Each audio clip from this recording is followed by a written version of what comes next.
39 pages की report है और एएसआई की जो फाइंडिंग्स थी उसका मैंने रखा। ये जो अब अगला कदम क्या होगा आप लोगों का? इसके अलावा जो अगला कदम क्या होगा? अब अगला कदम हमारा ये होगा कि जो वजू टैंक का एरिया है, उस वजू टैंक में जो हमारे बाबा हैं, जो शिवलिंग है, वहाँ पे एएसआई सर्वे की हमारी मांग रहेगी और उस मांग को लेके हम न्यायालय के सामने जाएंगे। ये जो समरी आपने पूरी सुनाई है, इसके अलावा जो बाकी पन्ने हैं कि उसमें और भी कुछ खास नहीं, उसमें सारी डिटेलिंग है कि ये जो एएसआई ने फाइंडिंग अराइव की है ये किस बेसिस पे की है। तो उसमें फोटोग्राफ्स हैं, एएसआई की सारी हर एक चेंबर की डिटेल्स हैं, पर उन सारी बातों का जो सारे एएसआई की जो समरी है वो मैंने आपको समझा। ये बात क्लियर एएसआई ने कर दी है कि वहाँ पे पहले वहाँ पे पहले एक हिंदू टेम्पल एग्जिस्ट करता था जो 17वीं शताब्दी में। Devanagari, Grantha, Telugu and Kannada, 3 names of Grantha, 3 names of deities such as Janardana, Rudra and Umeshwara are found in these inscriptions. ये जो इंस्क्रिप्शंस है इसमें देवताओं के 3 नाम आज भी इंगित होते हुए दिखते हैं। कौन कौन सा नाम है? जनार्दना, रुद्र और उमेश्वरा। ये पिलर्स पे मिले हैं, इंस्क्रिप्शंस पे पिलर्स की फाइंडिंग खत्म होती है। टर्म्स सच एज महामुक्ति मंडप is mentioned in these 3 inscriptions is of great significance. Sir इसको प्लीज अप्रिशिएट कर लें। Terms such as Mahamukti Mandap is mentioned in these 3 inscriptions is of great significance। जो वहाँ पे इंस्क्रिप्शन है उसमें एक जगह लिखा हुआ है महामुक्ति मंडप और ये एएसआई कह रहा है ये बहुत सिग्निफिकेंट बात है। किस बात में लिखा हुआ है? जो वहाँ पे इंस्क्रिप्शन मिला है तथाकथित मस्जिद में, उसमें वन ऑफ द इंस्क्रिप्शंस में लिखा हुआ है महामुक्ति मंडप। तो एएसआई कह रहा है बहुत सिग्निफिकेंट बात है। इंस्क्रिप्शंस ऑन लूज स्टोन, अब जो पत्थर हैं, जो ऐसे लूज पत्थर हैं, उस पे जो कार्विंग्स और इंस्क्रिप्शंस है उसके बारे में एएसआई अपनी फाइंडिंग दे रहा है जो मैं आपको पढ़ के सुना रहा हूँ। ASI had in its custody record, ये बहुत इंपॉर्टेंट बात है, इसको प्लीज रिमार्क करें। ठीक है। ASI had in its custody record of an inscription engraved on a loose stone which recorded construction of the mosque in the 20th regnal year of Hadrat Alamgir, Mughal Emperor Aurangzeb, corresponding to 1087 and corresponding to 1676-77 CE.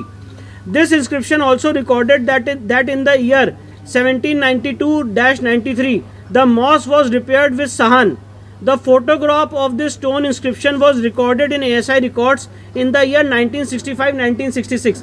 मैं आपको ये बताना चाहता हूँ, सर्वे के दौरान वहाँ पे एक पत्थर मिला था, एक इंस्क्रिप्शन मिला था और वो जो पत्थर मिला था वो आधा टूटा हुआ है। तो एएसआई ने कहा कि इस पत्थर का जो ओरिजिनल है वो उनके पास ऑलरेडी उनके रिकॉर्ड्स में था 1965 1966 में, और उस पत्थर में क्या लिखा हुआ है वो आपको आगे बता रहा हूँ। During the recent survey this stone inscription was recovered from a room in the mask.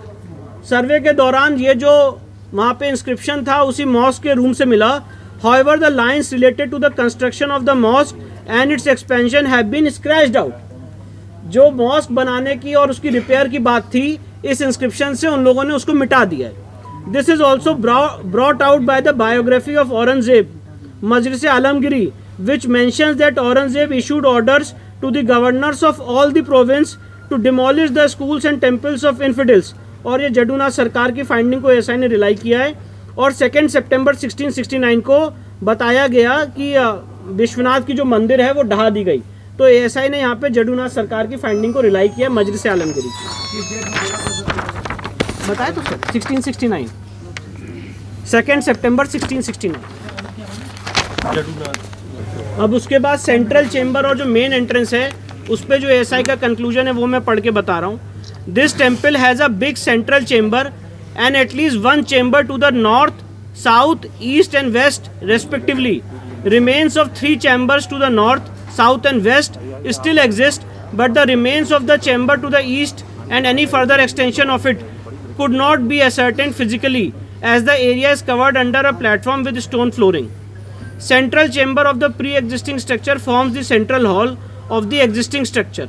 मतलब ऐसा ये कह रहा है कि जो यहाँ पे था, मैं इसको फिर से हिंदी अनुवाद कर दे रहा हूँ कि यहाँ पे ऑलरेडी एक प्री एग्जिस्टिंग स्ट्रक्चर था और प्री एग्जिस्टिंग स्ट्रक्चर का क्या स्वरूप था उसकी यहाँ पे उन्होंने डिटेलिंग की है। फिर इसके बाद आगे बढ़ जाते हैं। तो ये सारी डिटेलिंग यहाँ पे की गई है। सेंट्रल चैम्बर वाली जो चीज थी, जी फिर से पढ़ा दो। The temple had a big central chamber and at least one chamber to the north, south, east and west respectively. Remains of 3 chambers to the north, south and west still exist, but the remains of the chamber to the east and any further extension of it could not be ascertained physically as the area is covered under a platform with stone flooring.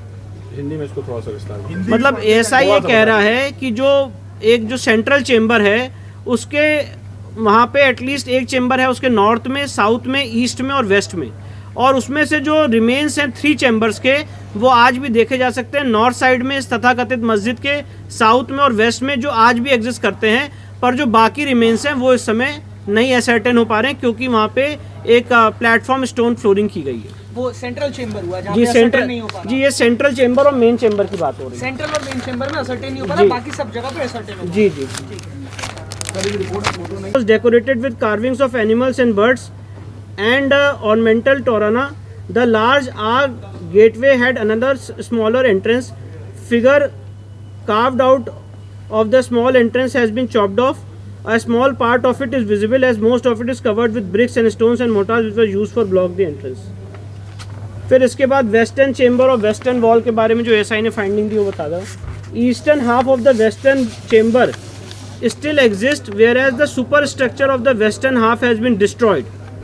This chamber was also connected with the north and south chambers through a corridor accessible from its north and south entrances respectively.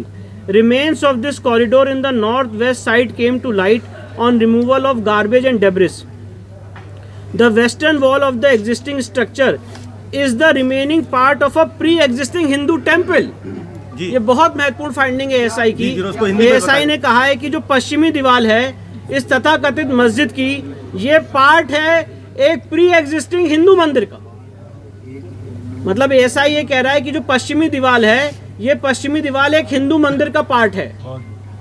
This wall पश्चिमी दीवार, this wall made of stones and decorated with horizontal mouldings is formed by remaining part of western chamber, western projections of the central chamber and western walls of the 2 chambers on its north and south. Central chamber attached to the wall exists unchanged, whereas modifications have been made to both the side chambers. All these chambers had an opening in the all 4 directions. Decorated arc entrance of central, north and south chambers towards west have been blocked. तो ऐसा ही उसका प्रारूप बता रहे कि कैसे कैसे यहाँ पे एक प्री एग्जिस्टिंग हिंदू मंदिर हुआ करता था। इसके बाद पिलर्स पे जो एसआई की फाइंडिंग मैं वो बता रहा हूँ। The pillars and plasters used in the existing structure were studied systematically and scientifically for the enlargement of the mosque and constructing सहान parts of pre existing temple including pillars and pilasters were reused with little modifications. मतलब ऐसा ये कह रहा है कि जो इसमें खंबे लगे हुए हैं वो खंबे हिंदू मंदिर के थे और उसी को रीयूज किया गया। माइन्यूट नहीं, ये खंबे की बात हो रही है। पश्चिमी दीवार की फाइंडिंग खत्म हो गई है। अब जो मंदिर की थी पश्चिमी दीवार की फाइंडिंग खत्म हो गई है। अब जो नेक्स्ट फाइंडिंग है खंबे की फाइंडिंग है। जो पिलर्स जो खंबे मिले हैं वहाँ पे व्यास जी के तहखाने में और जो जितने तहखाने वहाँ पे जितने खंबे मिले हैं उस खंबे पे एसआई की क्या फाइंडिंग मैं वो बता रहा हूँ और दोबारा पढ़ के सुना रहा हूँ। The pillars and pilasters used in the existing structure were studied systematically and scientifically for the enlargement of the mosque and constructing sahan.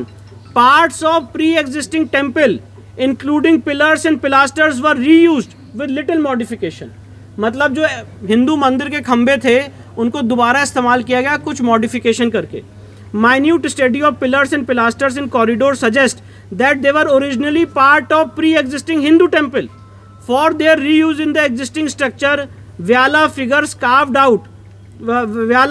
carved on either side of lotus medallion were mutilated, and after removing the stone mass from the corners, that space was decorated with floral design.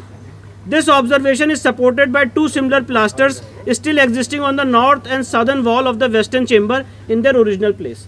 मतलब ऐसा ये कह रहा है कि उन pillars में जो क्राविंग्स थी उसको भी डिस्ट्रॉय किया गया है और उसी को एक हिंदू मंदिर के जो खंभे थे उसको दोबारा रीयूज किया गया है। हम उसको जब तक पढ़ेंगे नहीं उस पर कोई अपनी ओपिनियन नहीं दे सकते। हिंदू पक्ष कर रहा है कि वहाँ साक्ष्य मिल गई। मैं इसमें कोई कमेंट्स नहीं कर सकता, उन्होंने देखा होगा, मैंने कोई रिपोर्ट नहीं देखी है।